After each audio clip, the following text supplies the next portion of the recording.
In school, we stood daily and quoted the Pledge of Allegiance. One part in particular, with liberty and justice for all, pops in my mind. But is liberty and justice really for all? On February 26, 2012, Trayvon Martin was shot and killed because he looked suspicious. The cops arrested George Zimmerman, but later released him. You may wonder why I chose this topic. Is this a special occasion? Can we commemorate his death without having seen justice being served? How does this impact me?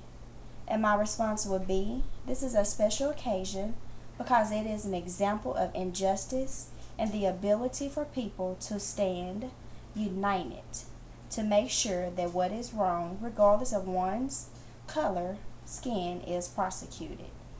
This situation impacts me because this could have very well been my child. If anyone has read a newspaper or turned into the news channel, I'm sure that you would have heard of the many marches and protests in response to this young man's death. While visiting his dad's house, Trayvon went to the local convenience store, and on his way home, he noticed that he was being watched. Zimmerman, the neighborhood crime watch representative, notified the police of a suspicious person and was asked to wait for officials. Instead, Zimmerman approached Trayvon, and a physical altercation occurred, which resulted in Trayvon, who was unarmed, being shot and killed. Zimmerman admitted to killing Trayvon, but for some apparent reason, he was released and not charged for murder. Today, I stand before you upset and heartbroken because a young man was killed, simply for looking suspicious.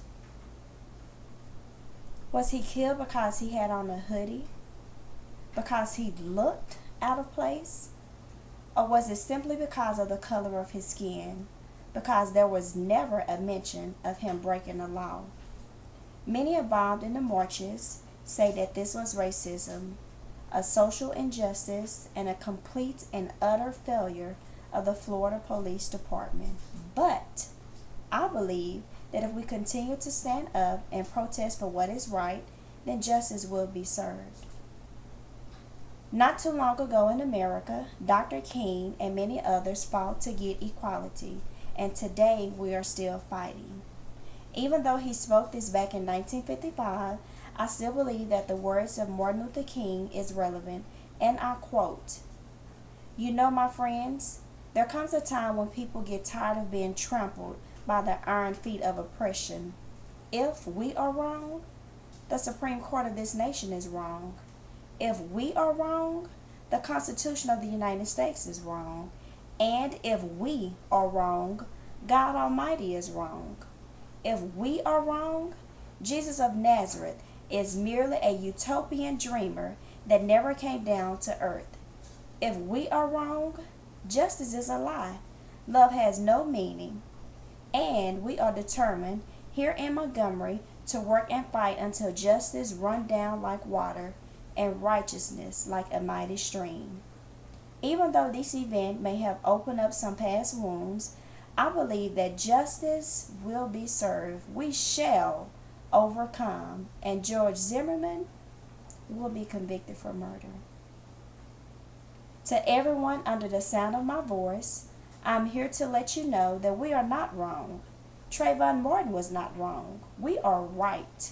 Liberty and justice shall be for all. We shall continue to look past the color lines, continue to march, continue to protest, continue to be on one accord until justice runs down like water.